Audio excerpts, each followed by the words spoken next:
Oi, alunos! O assunto de hoje é um treinamento para OBR que cai lá no nível 2, mas tem mais foco também no nível 3, 4 e 5. É o Taylorismo, Fordismo e Toyotismo.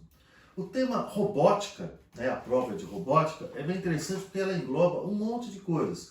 E a parte industrial, hoje em dia, é feita por robôs. Então, isso é uma coisa bem atual. A ideia, nasceu numa discussão durante a correção da prova do ano passado, 2020, uma prova do nível 3, onde tinha uma questão e a pergunta tinha como resposta as palavras Fordismo, Fauvismo, Taylorismo, Toyotismo, Surrealismo. E os alunos ficaram um pouco de dúvida, porque mostrou robôs, mas falava em produção em massa. Então nós vamos esclarecer na aula de hoje todo esse contexto. Outra coisa, como é que eu posso me preparar para essa prova da OBR, nos assuntos que não são tecnicamente robóticos, motores e tal? Nós temos um manual de estudos. Para você ganhar uma medalha na OBR, você tem que focar no seu manual de estudos. Lá no site da OBR você encontra ele para baixar tranquilamente. A ideia da OBR é que você tenha uma prova completa. Lembrando que os níveis 5, essa prova pode ser substituída por uma FUVEST, ou seja, você pode ganhar uma vaga numa universidade. Então você tem as áreas de conhecimento: linguagem, matemática, ciências da natureza, ciências humanas, história e robótica. É interessante que você leia esse manual e você se prepare de acordo com tudo que está lá. E a sua série também. Você vai treinar isso daí nas aulas de hoje. Muito bem. Aonde que cai essa parte de toyotismo? Tinha isso? A discussão maior era: nossa, professor, mas isso aí estava previsto? Sim. Nós lemos no manual e o tema Revolução Industrial, que cai a partir do nível 2, estava lá, ó, Fordismo e Toyotismo. Está no manual. Às vezes o aluno não se atenta a isso, mas não vocês, que vão ter hoje uma aula sobre Fordismo, Toyotismo, e ainda vamos expandir para o Taylorismo e o Volvismo. Então, a ideia da aula de hoje é essa daí. Muito bem. Fordismo é Taylorismo e Toyotismo. Esses são modelos industriais. Existe uma cronologia para a aplicação disso daí. O que são modelos industriais? Ou seja, uma fábrica desenvolve um sistema de produção e as outras copiam. E essa cópia acaba transformando isso aí num modelo. E isso começou no final da primeira Revolução Industrial. Então você tem assim, a indústria passou por uma série de revoluções. E no final da primeira nós temos o Taylorismo. Vamos entender um pouco sobre o que é isso. Mas quando eu falo em Revolução Industrial, vamos entender um pouquinho sobre quando isso aconteceu, tá certo? Só para a gente contextualizar o nosso modelo.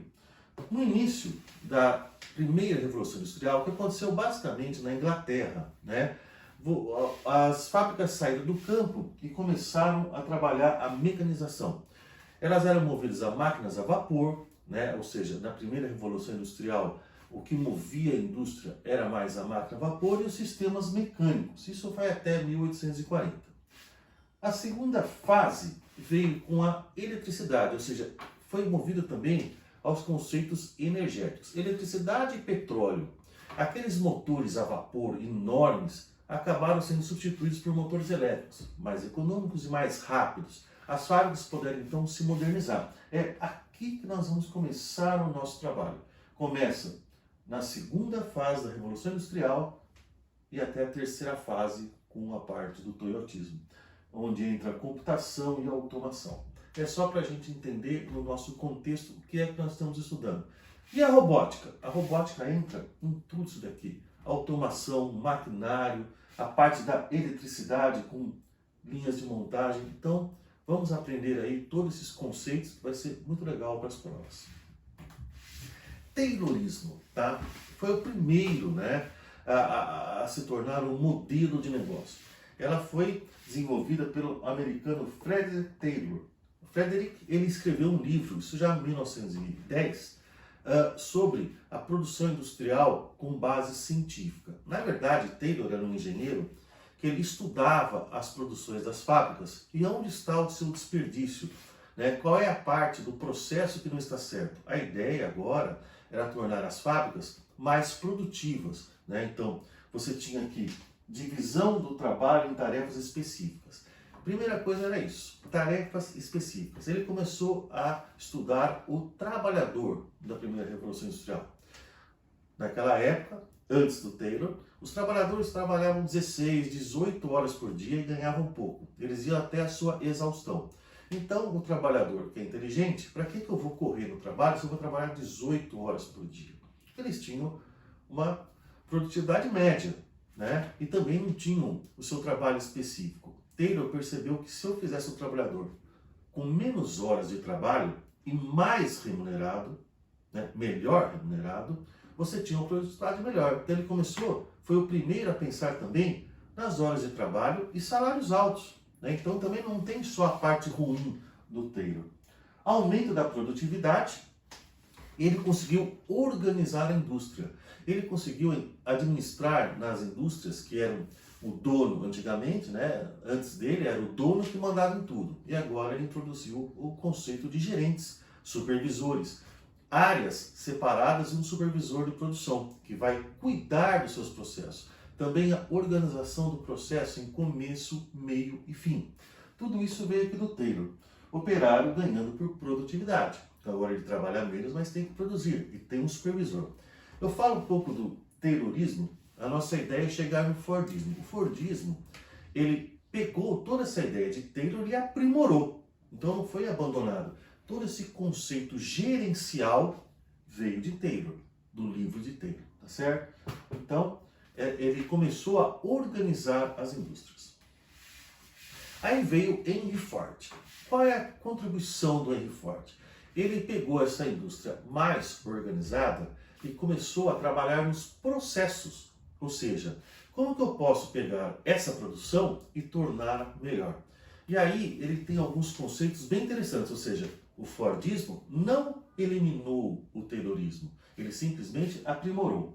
Então, nessas produções, né, entrou uma coisa de trabalho mais dinâmico, aí entrou a mecanização, a automação, tá certo?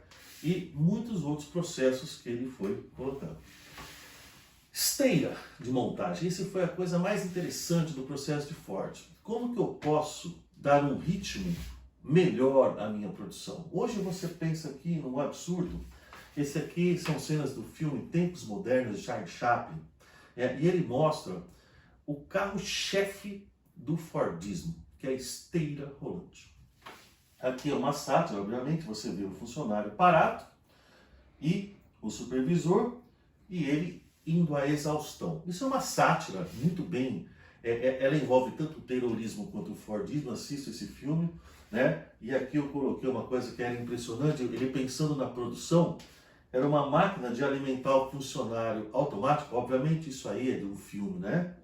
E onde ele não precisaria parar de trabalhar para comer, aumentando a produtividade. Então as ideias surgiam em torno disso.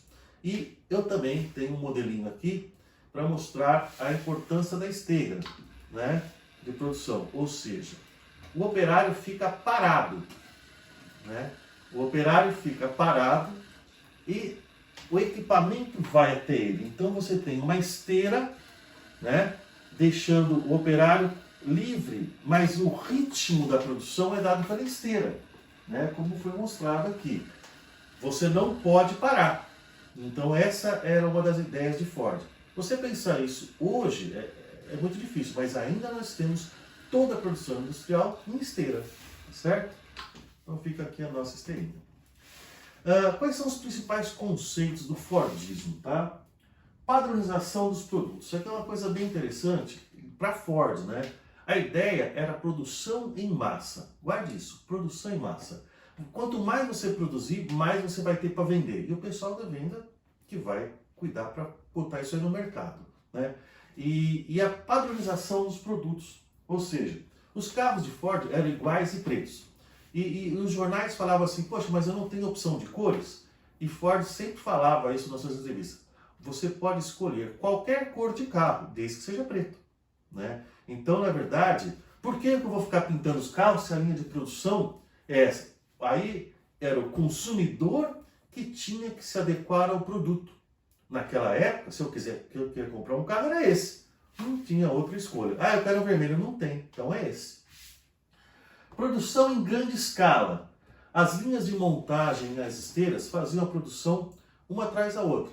E a qualidade, às vezes, também tinha problema. Não existia, né? Existia qualidade, mas aí entrou o primeiro sistema de troca. O carro deu defeito, pega um novo no pátio e põe isso aí para desmontar. Ou seja, produção em massa não dá para você garantir uma qualidade total. Divisão do trabalho em pequenas tarefas. Você viu ali no filme do Chaplin. O cara é apertador de parafuso, ele vai trabalhar a vida inteira apertando parafuso. Ele não conhece o todo da produção, apenas uma parte da produção. Essa é uma característica do Fordismo. E ele foi muito bem, tá? Até o final da segunda Revolução Industrial e início da terceira. E se você pensar bem, as linhas de montagem estão nas fábricas até hoje. O processo foi modernizado, ele foi humanizado, mas o Taylorismo e o Fordismo estão presentes até hoje nas indústrias, tá certo? Substituindo às vezes pessoas por robôs, mas o modelo de negócio é esse. Toyotismo, né? Aqui esse já é um conceito que veio do Japão. E aí nós temos que pensar, já no final, já a terceira Revolução Industrial, final da segunda, do Japão em si.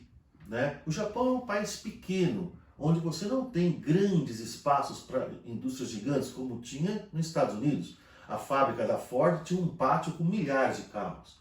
O Japão não poderia ter esse pátio, porque ele não tem tanto espaço. Os modelos de negócio para a indústria japonesa vieram pegar o conceito de Ford e adaptar para as coisas um pouco mais modernas. Então ele colocou dois conceitos. Estamos falando agora de Toyotismo, hein? É outro modelo industrial. Ele é de 1962 e foi introduzido por Taishi Ohno. Taishi Ohno, ele usou a fábrica da Toyota, ou seja, ele implantou na fábrica da Toyota o seu modelo, certo? Diferente de Ford, que era o dono da fábrica, ele não era o dono da fábrica, certo? São dois conceitos principais do Toyotismo. Just in time, ou seja, os estoques produzidos de acordo com a demanda. Se eu não tenho onde estocar, porque eu não tenho espaço na minha fábrica, eu só posso produzir aquilo que foi vendido, como é hoje. Então, na verdade, né, no Ford, você produzia e ia estocando, né, e o povo que comprasse. Agora não. Agora eu vejo quanto está vendendo, aumenta a produção. Parou a venda, para a produção. Então é just in time. E o princípio dos 5 zeros. Um dos problemas da produção em massa é a qualidade, os defeitos de fábrica. Aqui você já tinha uma mão de obra mais qualificada, tá certo? O que seria esse conceito dos 5 zeros? 0 de atraso, 0 de defeitos, 0 de estoque, 0 de panes e 0 de papéis. O que significa isso? É esse modelo, lembrando que nós estamos falando no modelo industrial do Toyotismo. Ele veio revolucionar um monte de coisa. Por exemplo, o transporte dos materiais. Né? No Fordismo, ele comprava milhares e milhares de toneladas de aço e deixava estocada e usando. Aqui eu não tenho onde estocar. Então eu preciso que o meu fornecedor traga este material. Tá certo? Na hora certa, no dia certo, para não precisar ficar com grandes estoques. Outra coisa do modelo Toyotismo também foi a divisão da linha de montagem em pequenos grupos, sendo que alguns deles não necessariamente precisam ser feitos na fábrica da Toyota. Por exemplo, eu poderia pegar os chicotes dos carros de eletricidade e comprar de um terceiro. Eu poderia pegar o banco do carro e comprar de uma fábrica terceiro. Ou seja, terceirização dos produtos começaram aqui, do processo. Então a fábrica não precisa se preocupar em montar o banco do carro se eu posso contratar uma outra fábrica para me entregar o banco do carro. Eu não preciso me preocupar em pneus se eu posso comprar os pneus de fora. O Ford produzia tudo. Aqui no Toyotismo, a terceirização entrou em linha. Produção diversificada. Agora o cliente pode escolher uma cor e um tipo de carro diferente. Então eu não tenho mais aquela produção de um carro só. Eu vou diversificar a minha produção. Isso mudou também o conceito do funcionário, que antes ele era um apertador de parafuso, agora ele tem que ser treinado para vários tipos de parafuso, para vários tipos de trabalho. No Fordismo, o funcionário só conhecia aquele processo. Aqui, o funcionário já conhece o processo por inteiro. Eu tenho uma diversificação, menos mão de obra. Se eu posso produzir mais devagar, um funcionário pode sair da área A e também trabalhar na área C e conhecer todo o processo. E eu vou ter com isso aí uma economia de funcionários. Eliminação do desperdício com isso, né? Você não tem estoques. Autonomia na produção. Aqui, autonomia na produção significa a produção tem que ser feita de acordo com o que a pessoa comprou. Como é feito hoje? Eu vou lá, escolho o meu carro e o carro será produzido na cor que eu quero, no modelo que eu quero, com o pneu que eu quero. Então já começou a se aproximar muito do que nós temos hoje. A maioria das fábricas ainda seguem o toyotismo, né? E o conceito de esteira do Fordismo, com a organização de gerência e supervisor do Taylorismo. Veja, as coisas foram aprimorando e não abandonadas, né? Trabalhadores qualificados e multitarefas, né? A qualificação do trabalhador é muito importante para você ter zero defeitos. Você tem a parte agora de treinamento, você tem a parte de aptidões que não tinha na Ford. O que é aptidão? O funcionário que vai trabalhar com pintura, ele tem que ter aptidão para a pintura, diferente do funcionário que vai trabalhar no serviço pesado, tem que ter aptidão para aquilo lá. Antes, o funcionário era contratado e tinha que se adaptar ao processo. Agora não. O funcionário começa a melhorar aí, trabalhar naquilo que você é bom. Isso também melhorou a produção. Veja que cada modelo de industrial veio aprimorando, né? E depois do toyotismo, nós estamos falando já em 1960, né? Aí vem um modelo pouco falado, que é o volvismo, né? A fábrica da Volvo, né? Então nós já começamos aqui em 1990, quase já chegando próximo a nós, ela veio a parte de quarta revolução industrial, ou seja, os robôs, né? A informação, a automação, a automatização, e entra numa indústria chamada 4.0, quarta revolução industrial, né? É tanta coisa que envolve essa indústria 4.0 que vai ser tema de uma próxima aula, somente a parte da indústria 4.0. Mas é importante a gente saber o que engloba essa indústria, né? Então, hoje, nós estamos nessa quarta revolução industrial. Nós temos aqui muita informação, realidade aumentada nas vendas. Você vai comprar um carro, você pode entrar no seu carro virtual. Olha que coisa legal. Não falando em carro, mas em qualquer produto, né? Que seja uma casa. Segurança nas informações, a internet das coisas, a conectividade dos produtos, né? Computação em nuvem, ou seja, toda a parte de tecnologia da indústria 4.0. Aguardem essa aula que vai ser muito legal. Para finalizar a aula de hoje, ficou a questão, né, da OBR. 2020, nível 3. Mostra aqui uma imagem de carros e robôs. Isso aqui que foi uma polêmica, né, na correção dessa questão, né? Quando você olha robô, já vai lá no volvismo, ou você vai no toyotismo. E a imagem acima mostra os robôs programados para realizar tarefas específicas numa linha de produção em massa, né? E tarefas específicas. Qual o movimento que melhor representa essa imagem? Então, a imagem, ela representa um movimento. Produção em massa. Estamos falando do quê? Fordismo. Tá certo?